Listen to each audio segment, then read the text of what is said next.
Segunda parte do Resumo do Esporte já no ar e o Iago da Silva aqui já nos nossos estúdios, na poltroninha do convidado. Hoje tá que tá, né? O entrevistado. Tá certo. Gente, vamos começar aqui então o segundo bloco pedindo o destaque de vocês. Fernando Moreira, boa tarde mais uma vez. Seu destaque dessa segunda, amigo. Meu destaque vai para os cariocas no Brasileirão que mais uma vez não foram tão bem, né? Gostou, né? Igual você. Não foram tão bem. O Fluminense venceu no sábado, né? Mas Botafogo empatou, Flamengo empatou, Vasco empatou. Tá difícil. Um final de semana com poucos gols para o futebol carioca. Tá certo. Rodada difícil realmente. Iago da Silva, boa tarde. Mais uma vez aqui na segunda-feira. Seu destaque da segunda, Iago. Meu destaque vai para o jogo do final de semana aí, entre o jogo de Madrid, né? Atlético de Madrid contra o Real Madrid. Real Madrid conseguiu uma vitória 4-1, apesar da vitória expressiva e não condiz com o jogo. O 10º título da Champions League do Real Madrid, interessante a partida aí. Agora, a gente tem que ficar de olho com jogadores aí, que também pode ser um ponto positivo para o Brasil, né? Que jogadores, algumas estrelas não foram tão bem aí, parece que não estão 100%. O Brasil pode ficar de olho e pode ficar até um pouco mais feliz também. Torcer para a seleção, torcer para que o Close se machuque. Eu só não quero o Close, né, Fernando? O Close é o único que não pode ir para essa Copa. O resto não precisa nem se machucar, mas deixa ele de fora. Para que entrar? Ele merece passar. Já tá muito velho, né? Já tá muito certo. velho. Não merece. Guilherme Alt, seu destaque também dessa segunda-feira. Luan, meu destaque vai para o final de semana esportivo, né? Nós tivemos aí uma grande final de Champions League, rodada do Campeonato Brasileiro, tivemos grande prêmio de Mônaco na Fórmula 1 e as 500 milhas de Indianápolis na Fórmula Indy. Foi um final de semana bastante movimentado para o esporte. Tá certo. Agora, tem outra coisa também que eu posso complementar meu destaque, depois que eu falei, eu até me arrependi. A seleção brasileira se apresentando hoje na granja com Maria, o coração já começa a palpitar, com certeza. Deixa os carioca para lá com esse monte de empate e vamos curtir a seleção. Pau, né, Fernando? Eu não aguento mais ver. Tá feio. Agora é futebol de excelente nível, né? A partir de hoje já começa a ver futebol de grande nível. Hoje tem mesmo. umas 2 rodadas hoje de manhã já estava rolando futebol amistoso. Na televisão o já está começando inteiro. Os amistosos, né? Hoje estava tendo Austrália e África do Sul de manhã, se não me engano, acordei assistindo. Acho que ontem teve França e México também. Não, mas aí acho que era sub-21, não? O torneio de Toulon? Não sei. Acho que era o torneio de Toulon. Vamos começar aqui, falando do nosso friburguense, Tricolor da Serra perdeu mais uma, né? O time do Luiz Mendonça, 3-1 para o Fluminense, um time grande, né? Que veio aqui na Serra jogar e conseguiu fazer o resultado. Até o friburguense até teve uma boa participação, um bom desempenho dentro do jogo, mas não conseguiu ir à rede tantas vezes, fez apenas um golzinho. Ainda está na 14ª colocação do campeonato e eu acho que só não tá um pouquinho abaixo, né, Fernando? Porque os outros times também não estão vencendo, porque o Friburguense já tem uma série de rodadas aí com resultados negativos e permanece na 14ª colocação, significa que os dois de baixo estão pior do que o Frisão. Mas tradicionalmente o Fluminense tem uma das melhores, se não a melhor categoria de base, pelo menos comparando com os outros grandes do Rio de Janeiro. É o segundo, então, Fernando. É sempre difícil jogar contra o Fluminense e o Friburguense, mais uma vez, é o que a gente falou, já vinha pressionado também pelas partidas anteriores, o resultado acabou não vindo e essa pressão vai aumentando jogo a jogo. E ainda enfrenta um Fluminense, um time gabaritado que sempre revela bons jogadores, aí a coisa fica um pouco mais difícil. Mas o placar também não chegou a ser nada de muito elástico, nada de absurdo, 3-1, né? 3-1, exatamente. Então um placar até normal, se a gente for avaliar assim. É claro que a gente sempre espera, de repente, um empate, uma vitóriazinha, mas a gente tem que manter o pé no chão também, ser realista, porque a diferença de estruturas é muito grande. Então, o Friburguense continua com um trabalho bem feito, como a gente sempre gosta de frisar também, o principal trabalho é para revelar jogadores para o profissional. Vencer jogos, vencer campeonatos na base é consequência. E o trabalho de revelar o Friburguense tem feito bem. Então vamos continuar confiando nisso. Com certeza, Guilherme. Deu o tricolor carioca em cima do tricolor da Serra. Nas contas do Friburguense, né, se você analisar a tabela, era uma vitória já até esperada. Só que o Friburguense não pode se dar o luxo agora de projetar derrotas e sim vitórias. É um time muito gabaritado, como o Fernando falou, do Fluminense. Sabe revelar bons jogadores, tem uma categoria de base forte. Agora, o Friburguense já está dando mole e tem algumas rodadas, tem 4, 5 rodadas que não consegue um resultado positivo. Então é sair da linha da luz amarela e acender a vermelha para tentar recuperar essa garotada, que é uma garotada boa de bola, não é uma garotada ruim de bola. Faltam Só tá poucas dando mole. rodadas, ainda faltam 3 rodadas e água. E como o Guilherme falou, realmente, né? Tem que correr atrás de tentar nessas últimas 3, nesses últimos 9 pontos a serem disputados, pontuar o máximo possível. Dá pra ver, né, que até quando o Mendonça vem aqui, não sei se ele chegou a comentar, a gente comentou com ele, que a defesa do friburguense vem sendo muito vazada, vamos dizer assim, né?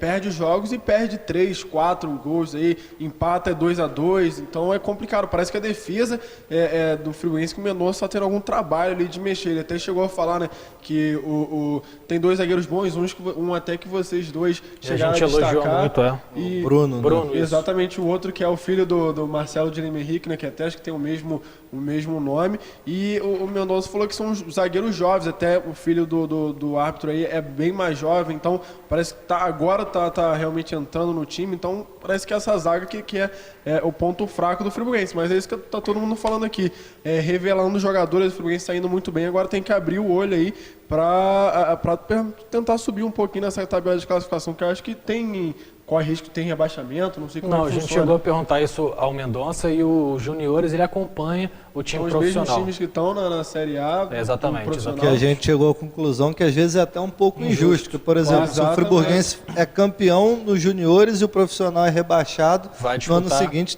os juniores têm que também, disputar a Série B.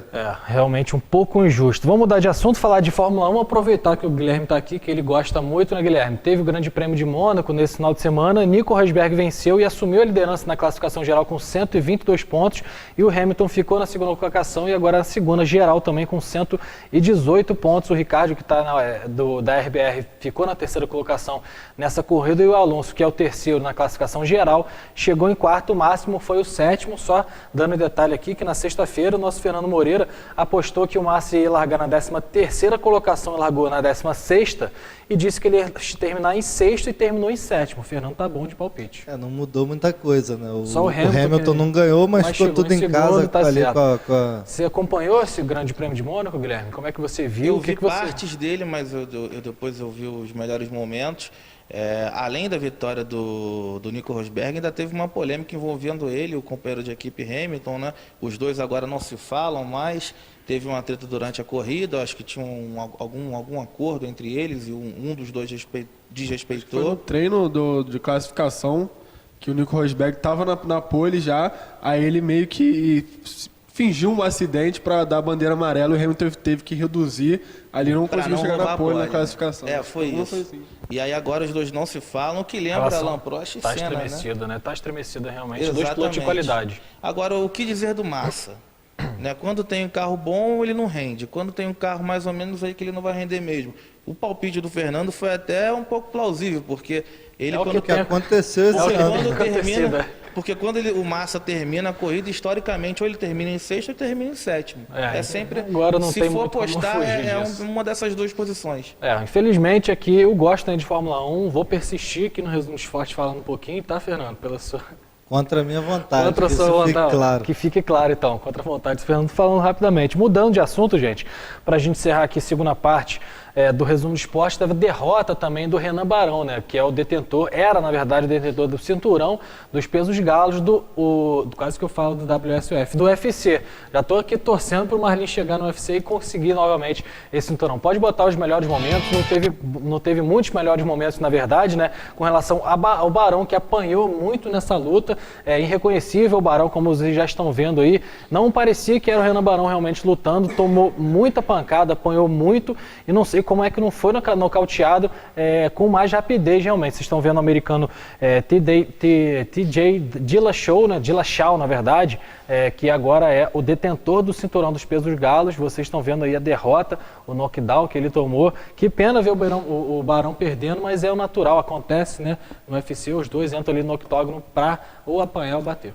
Eu confesso que esperava um resultado diferente, né? Até comentei isso aqui na sexta. Confesso que eu não tinha visto lutas do adversário do Barão, mas pelo cartel dos dois eu achei que a experiência do Barão, com mais de 30 lutas, só perdeu na estreia, só tinha perdido na estreia 2005, no UFC. Eu achei que esse cartel, que essa experiência ia fazer diferença ali na hora da luta, mas luta é igual futebol, amigo. Só se resolve ali na hora, não tem como. você dá certeza de alguma coisa, tem que entrar ligado, senão você acaba perdendo. Agora, mais um protesto aqui que eu quero fazer também, que a grande imprensa esportiva do Brasil gosta de dizer que o Brasil agora só tem o Aldo como detentor de cinturão, mas a gente tem o Marlon Moraes também. É outro evento, mas é um brasileiro que é dono de cinturão. Comigo, eu tinha falado alguma coisa que te a grande imprensa esportiva. O Toquinho também, exatamente. Então tem que lembrar também dos outros eventos, por que não? Só o UFC que existe, não é bem assim. Tá certo. Assina embaixo, acho que dificilmente a gente não vai assinar aqui embaixo, que as palavras do Fernando Moreira. Queria saber dos outros dois aqui, vocês viram a luta? Não viram? Eu realmente não assisti a luta ao vivo, vi depois ela na íntegra, gravado no caso, né? Mas não reconheci o Renan Barão dentro do octógono. Eu vi a luta, eu achei, cadê o Renan Barão? Porque parece que ele não entrou no octógono, né? O De La Chora entrou com muito mais comprometimento na luta, né? Querendo tirar esse cinturão do Barão. O Barão tomou logo um golpe no primeiro round e ele já ficou um pouco desnorteado. E depois ele deu uma entrevista dizendo que o primeiro golpe derrubou ele durante a luta, ele funcionou no automático, durou até o quinto round, apanhou todos os rounds e só foi cair no quinto e foi merecido, né? A gente... Como é brasileiro, a gente costuma dizer que o Barão perdeu o título, mas na verdade o De La Chora que ganhou o cinturão e foi muito bem merecido. O Iago, fica à vontade agora para encerrar esse assunto, encerrar aqui a segunda parte. Exatamente, né? É isso aí que os dois falaram, você também falou. E é uma pena, né, que a gente está vendo cada vez mais no UFC os brasileiros perdendo aí esses cinturões. Até há pouco tempo atrás a gente tinha o quê? 4 cinturões, né?